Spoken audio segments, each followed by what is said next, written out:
where the emails originated from and how the laptop ended up at a shop.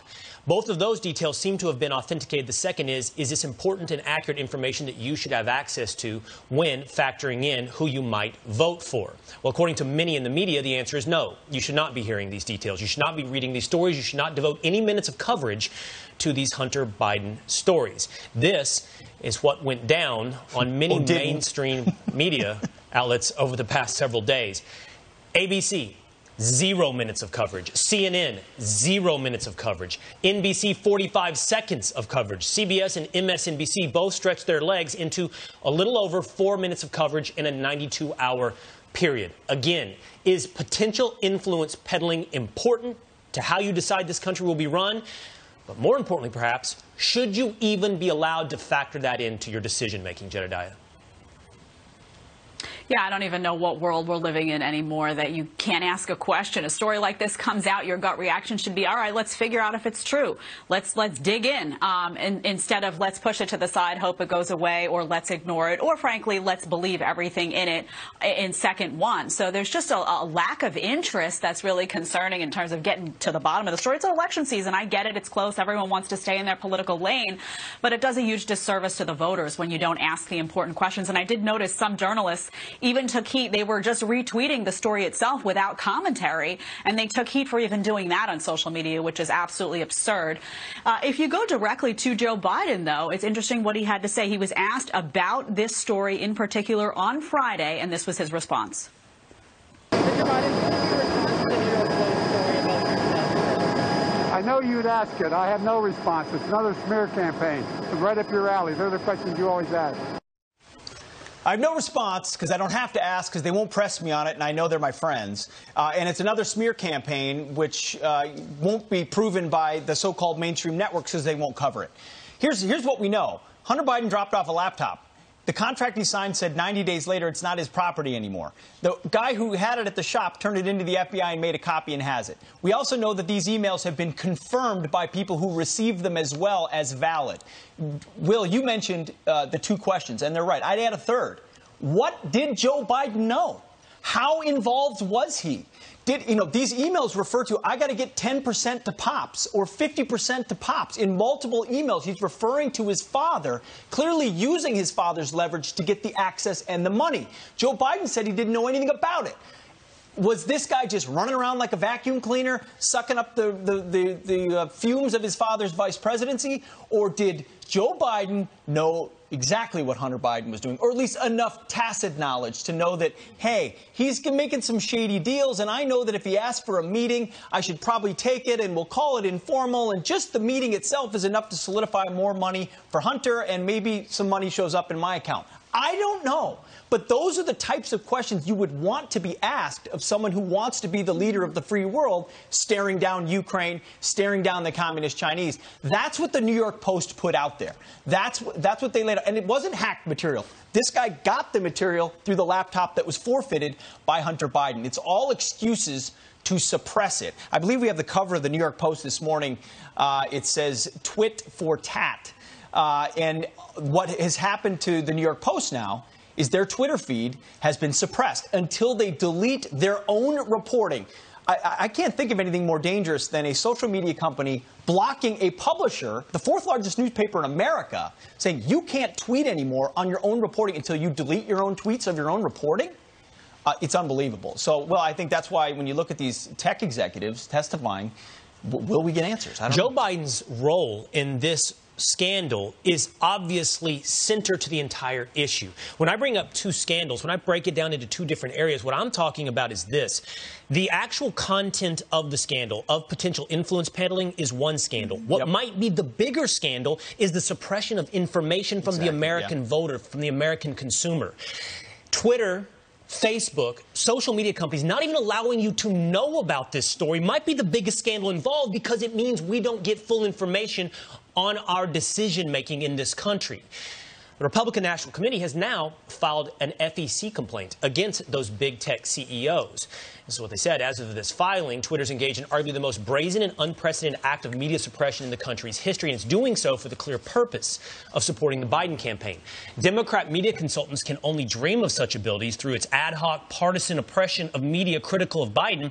Twitter's making an illegal, corporate, in-kind contribution as it provides unheard of media services for Joe Biden's campaign.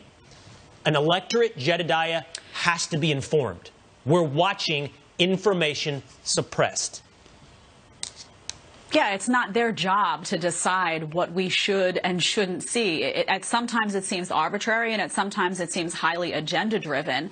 And it's getting very hard to tell, guys, you know, what deserves being flagged. Oh, if it's this type of source, it's no good. If it's that type of source, it's okay. And it seems to always fall on one side, where you want that information suppressed when it comes to one political side of the aisle and issues that may hurt them and not the other. So this is deeply disturbing, especially because social media emerged as a vehicle to go straight to the people, right? Those stories were supposed to bypass, you know, many mainstream media outlets, and it was supposed to go straight to the people where you get a lot of your news these days. Many people don't even turn the TV on anymore. They pick this up. That's just a hard reality. And they scroll through, and that's how they get their information, or lack thereof. That's the problem. Senator Marsha Blackburn was on earlier. She weighed in on Section 230, on big tech censoring, and more. Listen to what she had to say.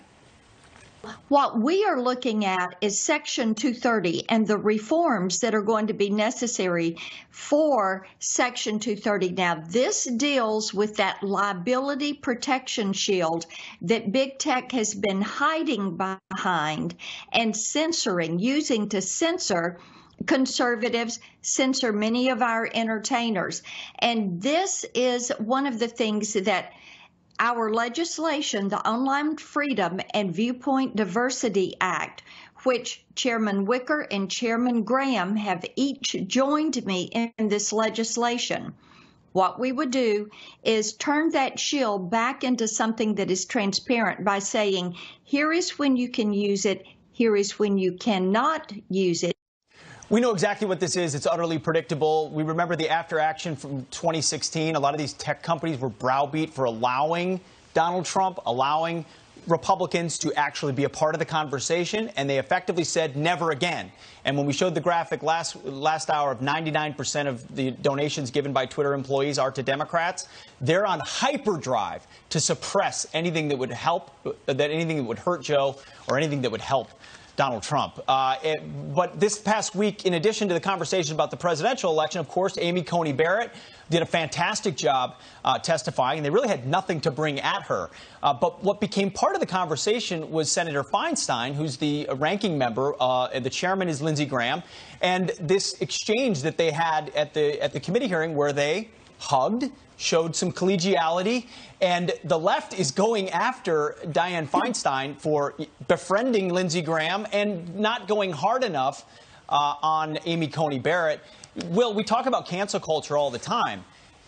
How quickly it can happen to someone who's been a part of the Democrat establishment forever, now she's not good enough. There is no protection from cancel culture. No. There is no one who is safe from woke political correctness. There is no party that you can belong to. You must parrot ideas, or we're going to rename the schools that have been named after you. That's the current movement in San Francisco right now, to rename Dianne Feinstein elementary schools. Fall in line.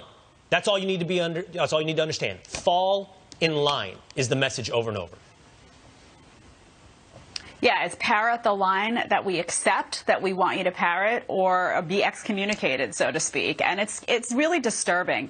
If that's the state of affairs in 2020 when it comes to politicians, when it comes to politics, we're all in trouble, because that means that no one can have a nuanced thought.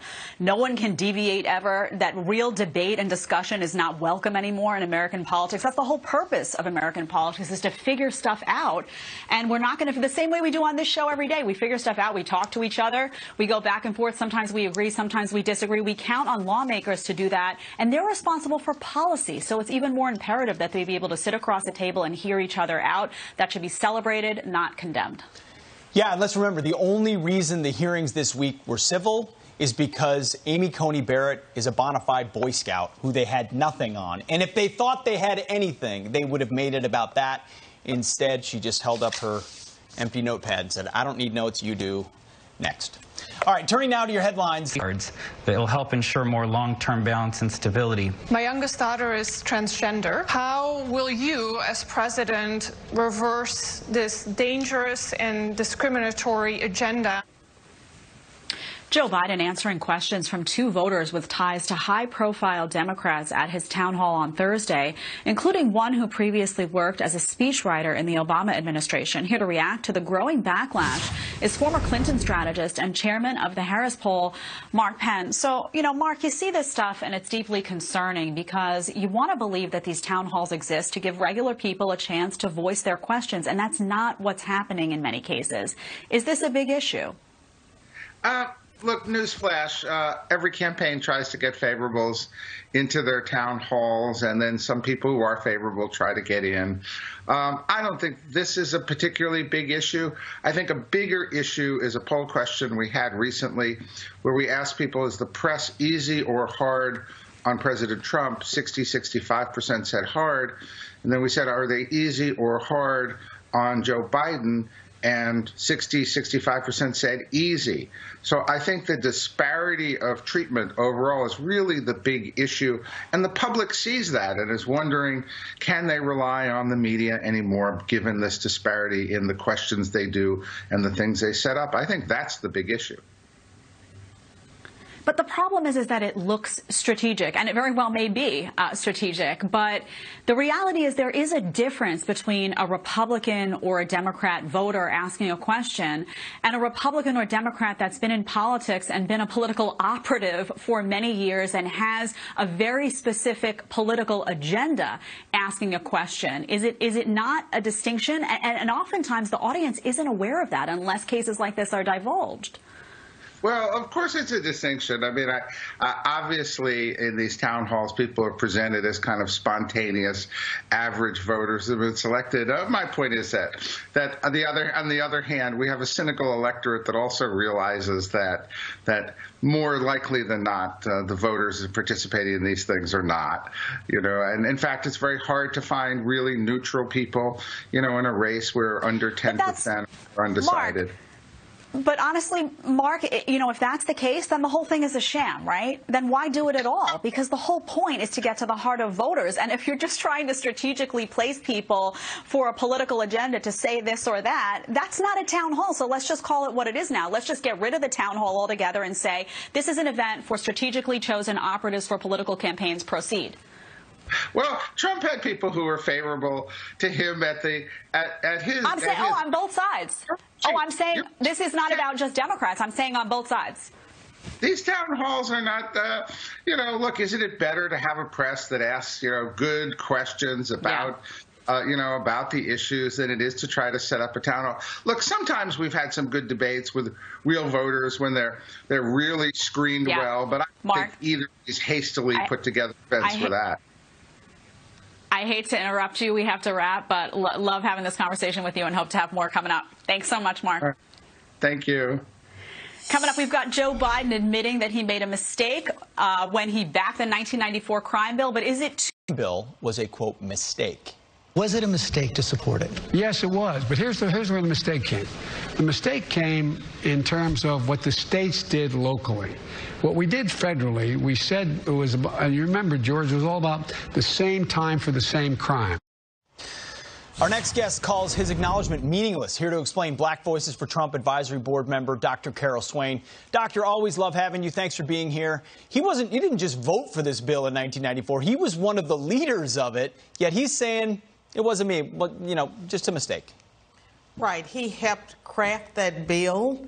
He worked alongside segregationists to write the bill, and it's part of his long history on race, which has been far worse than anything that President Trump has been accused of doing when it comes to race.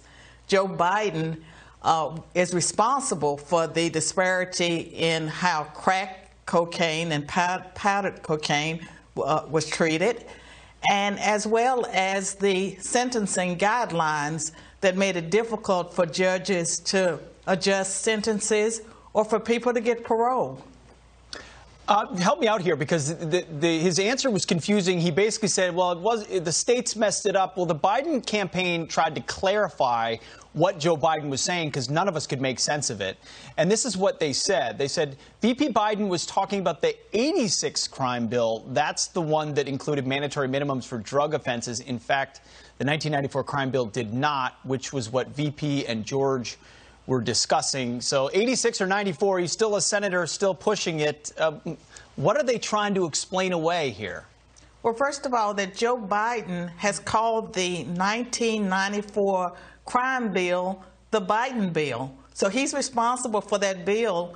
And as part of that bill, people that were convicted of crimes had to serve 85% of their sentence. And so it did make it more difficult for people to be paroled, and it also pushed the buildings of more and more prisons. And so when you build prisons, you have to fill them up. They were filled up for the most part with racial and ethnic minorities, black men and women. And these are the people that the Democrats are saying, trust me, trust me. And President Trump's First Step Act passed in 2018. That was the correction. So Joe Biden is a bit late. He's always late. And he can't excuse away or explain away his involvement. It's the Biden crime bill. Yeah, it's his record. Absolutely. Right. Doctor, I have to ask you about this second story. You know about what happens in academia when it comes to the proliferation of bad ideas often. The University of Minnesota has now started a 12-step program on recovering from whiteness. It's in the Minnesota School of Social Work. There's 12 steps. Here's 4 of them, and we got to get your take on this. We picked just 4, not to go through all 12. Acknowledge how white supremacist teachings are integrated into our minds. Step 5, confess mistakes and failing. Step 6, deconstruct previous ways of knowing. So white kids or any background goes into this class and they're told how bad they and the entire system is? That's the course? Well, first of all, the critical race theorist, and that's critical theory, it argues that if you're born with white skin, you're a white supremacist. You need to divest yourself of your whiteness. And so now they're treating your skin color as a disease, And it is disturbing. And I think it's probably a violation of the Equal Protection Clause of the 14th Amendment. And the discrimination that's taking place now under this social justice, I believe that people need to push back against it, regardless of your race, whether you're white, black, Asian, whatever. This is not good. This is un-American.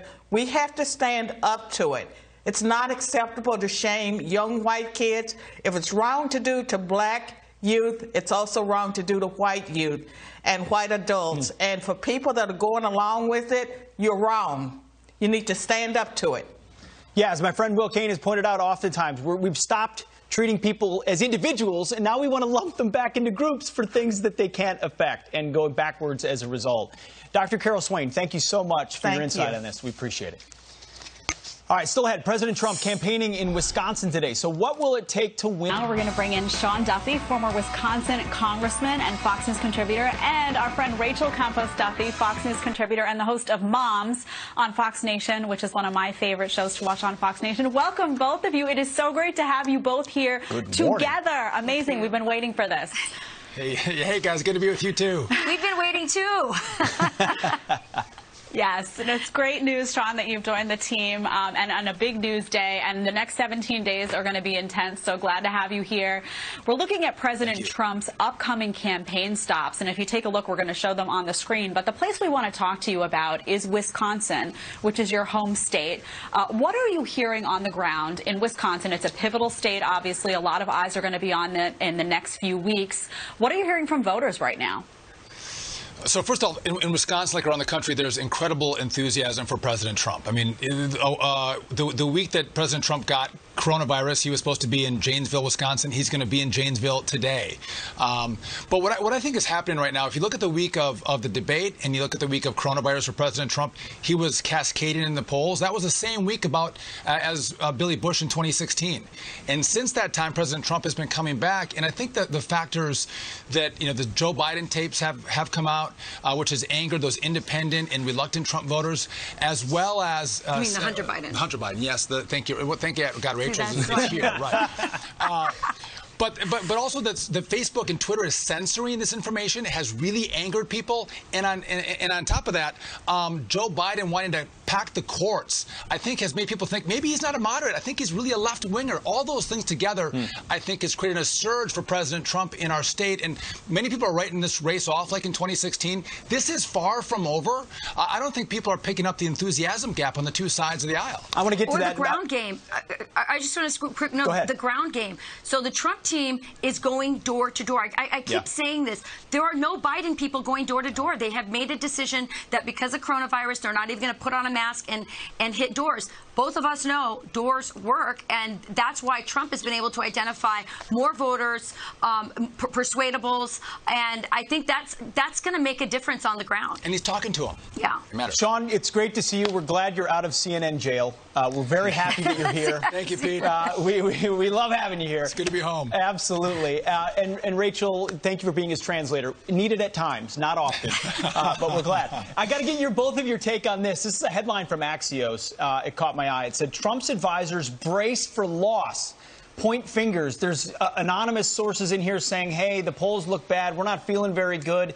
How does that, and you've mentioned it a little bit, but you know people involved in the campaign also, as well as the folks in small towns and across Wisconsin and across America. What's the real story about how people are feeling about the race right now? So, in my opinion, the campaign looks at this and is like, it's really close. It could go either way. And so the thought that the campaign is, trying to CYA and, basically anticipate a loss is absolutely not true. Yeah. There's still a great deal of optimism with the Trump campaign. Now, one of the problems we have, Pete, is, the Republicans, the Trump campaign they're getting outspent like 5-1, 6-1 in Wisconsin. Yeah. And I love that Democrats complain about dark money and money in politics and big banks and corporations putting money into politics. But the bottom line is Democrats are aligned with big business and they get all this cash. And Republicans are raising money from small donors. But it has really mattered for Democrats to get Joe Biden's message out on the airways, which is why it's so important for President Trump to do these events in states, because when he does that, he gets statewide local coverage and gets his message out that way. Can I make one point, Pete? Yeah, I think conservatives are making a mistake in focusing exclusively on big tech censorship.